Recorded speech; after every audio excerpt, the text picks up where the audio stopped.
Imaginez, un homme qui a gâché la chance de sa vie à cause d'un accès d'insécurité et a passé près de 2 décennies à chasser un fantôme. Et puis, comme si le destin voulait lui rire au nez, il la retrouve dans l'endroit le plus impersonnel du monde, un aéroport bondé, où les histoires se croisent sans prévenir et où les secondes chances apparaissent déguisées en coïncidence. Mais lorsqu'il se rapproche enfin, ce qu'il voit n'est pas seulement le visage qu'il n'a jamais oublié, mais un reflet douloureux de lui-même, 20 ans plus jeune, debout à côté d'elle. Puis la réalité s'effondre. C'était censé être un vol ordinaire, une petite escale avant de revoir sa mère après des mois sans se voir. Le tableau des départs, comme pour jouer avec, affichait des retards interminables à cause d'un « mauvais temps » qui n'existait même pas. Le ciel était clair, le soleil se couchait dans des tons oranges, sans un seul nuage pour justifier le chaos. Frustré, il s'est réfugié dans l'idée d'un café n'importe quoi pour tuer le temps et la faim, car l'argent était serré après une négociation qui a mal tourné et a laissé son compte dans le rouge. Ça va coûter cher, mais nécessaire, pensa-t-il en se dirigeant vers le comptoir, calculant mentalement combien il lui resterait pour un taxi et un paquet de nouilles instantanées jusqu'à ce que son salaire baisse. En faisant la queue, le jour s'est transformé en nuit en quelques minutes. Un orage est apparu de nulle part, des éclairs ont zébré le ciel, le vent a frappé les fenêtres comme s'il voulait entrer, et les gens autour d'eux ont échangé des regards nerveux, vérifiant les documents et les horaires comme si cela pouvait aider à quelque chose. Il était assis, son café à la main, observant la foule avec le cynisme de quelqu'un qui en a trop vu. Il évaluait les vêtements, les gestes, essayait de deviner les destinations jusqu'à ce que quelque chose le fige. C'était elle. Ce n'était pas possible, mais c'était le cas. La même courbure du sourire, la façon dont il inclinait la tête lorsqu'il écoutait quelqu'un, cette tache en forme de cœur juste en dessous de sa clavicule, qu'il observait autrefois avec une intensité presque indécente. Le cœur s'emballa. Il sortit ses lunettes de sa poche, essuya les verres avec sa chemise et regarda de nouveau, comme s'il doutait de ses propres yeux. Il n'y a eu aucune erreur. C'était Valia. Et à côté d'elle, un garçon qui aurait pu être son clone à 20 ans, même posture, même façon de rire, même expression de quelqu'un qui s'apprête à conquérir le monde. La nausée monta dans sa gorge. Le passé et le présent se sont heurtés si brutalement que pendant une seconde il en a oublié comment respirer. 20 ans plus tôt, tout avait commencé dans une file d'attente dans un supermarché, au milieu des buissons et des regards furtifs. Lui, un jeune homme peu sûr de lui, hypnotisé par cette tache de naissance qu'elle essayait de cacher avec sa main en rougissant. Désolé, avait-il murmuré en touchant son épaule avec un courage qu'elle ne soupçonnait pas avoir. C'est juste que tu es, très jolie. J'ai continué à chercher sans le vouloir. Elle sourit, et à cet instant il comprit qu'il était perdu.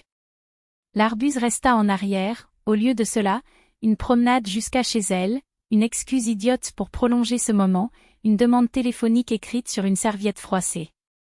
Sa mère a remarqué le changement en lui avant même qu'il ne s'en rende compte. Qui est-elle ? Demanda-t-il en croisant les bras avec ce regard qui ne laissait aucune échappatoire.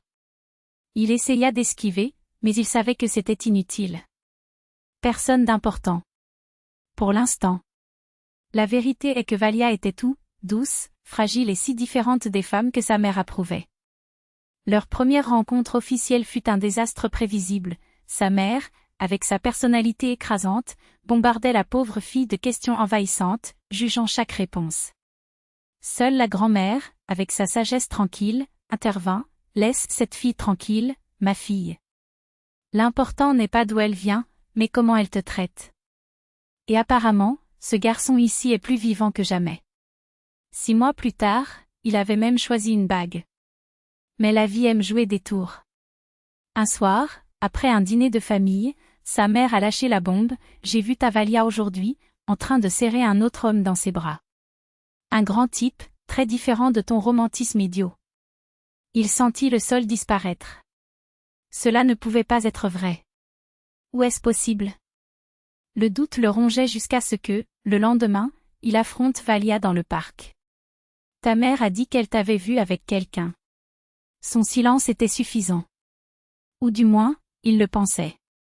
En même temps, il a tout mis fin, a noyé sa douleur dans l'alcool et s'est réveillé avec la gueule de bois morale d'avoir détruit la seule bonne chose qu'il possédait.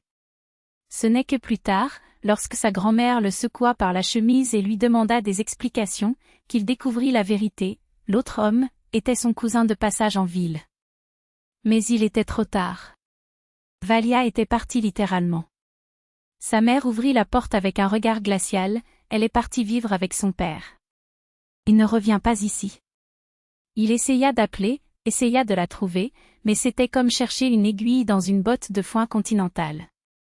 Avec le temps, il a compris l'étendue de sa bêtise. Je ne rencontrerai plus jamais quelqu'un comme ça. Et maintenant, elle était là. Plus âgée, mais avec les mêmes yeux qui l'avaient hypnotisé il y a toute une vie. Il s'approcha avant que son courage ne s'évapore. Valia. Elle se retourna, confuse. C'est moi. Sta. La reconnaissance a pris du temps, mais quand elle est arrivée, ce fut comme un coup de poing dans la poitrine. Elle hocha la tête, avec hésitation. On va s'asseoir? Suggéra-t-il, la voix tremblante.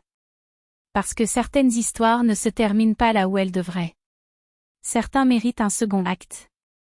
Même si ça fait mal. Même si cela signifie affronter le fantôme de tout ce qu'il a perdu. Parlons? La question est sortie comme un soupir, rempli de décennies de silence. Mais Traema n'était pas le lieu des aveux.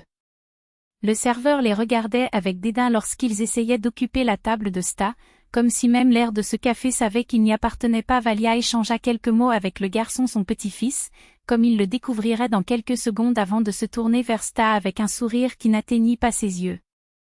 Voici Nick, mon petit-fils. Le fils de ma fille. Les mots tombaient comme des pierres. Fille. Petits-enfants. Toute une vie sans lui. Sta déglutit. Valia, je dois m'excuser. Ses mains tremblaient sur la table, les doigts entrelacés comme si cela pouvait l'empêcher de s'effondrer. Ce n'était pas de ma faute. Ou plutôt, ça l'était, mais pas de la façon dont tu le penses. Ma mère, elle a caché tes lettres. Toutes. Je t'ai cherché. Pendant des années. J'ai traversé la moitié du pays, j'ai demandé à tous ceux dont je me souvenais de cette nuit-là. J'ai même rencontré notre fils. Sa voix se brisa. Il ne sait pas qui je suis. Et maintenant je vois que tu n'avais pas besoin de moi.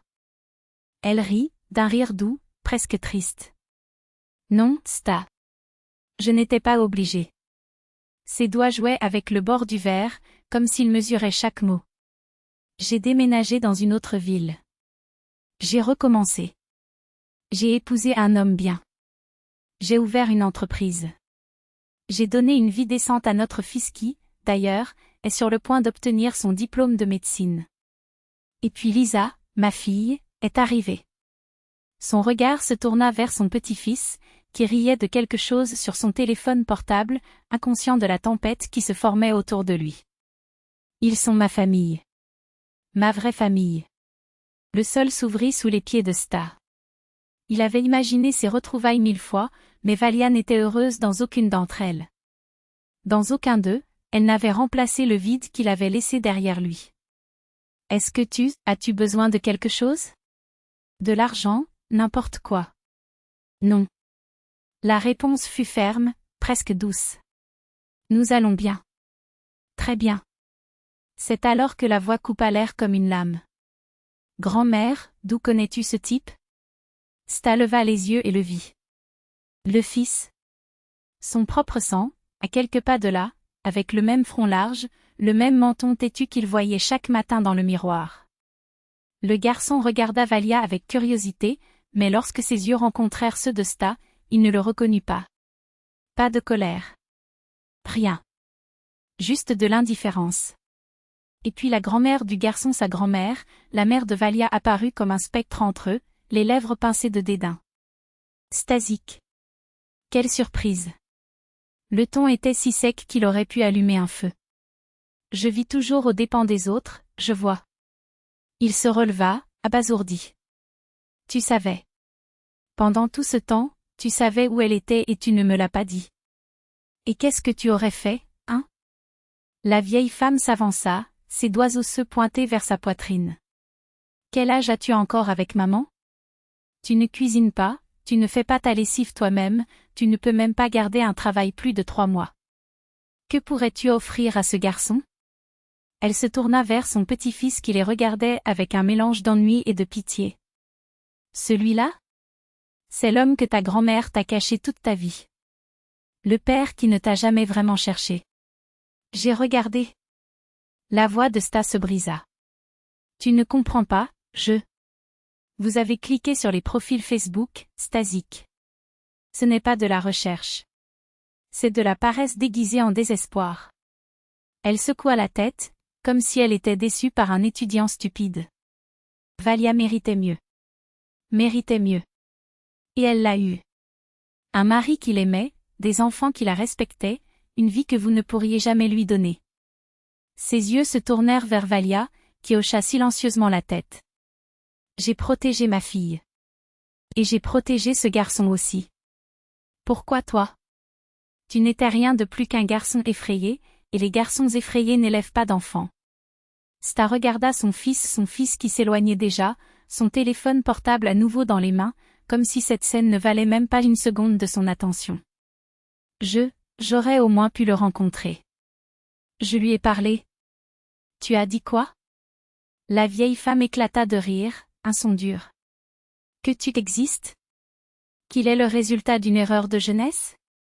Que tu as passé 20 ans à t'apitoyer sur ton sort alors qu'il grandissait sans savoir que tu existais?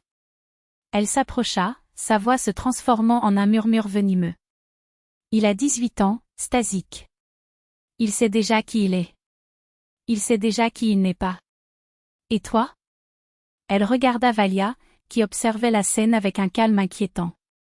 Pensez-vous qu'il a besoin d'un autre père? Ou aviez-vous simplement besoin de vous sentir moins coupable? L'annonce du départ du vol de Sta a résonné dans les haut-parleurs. Il n'a pas bougé.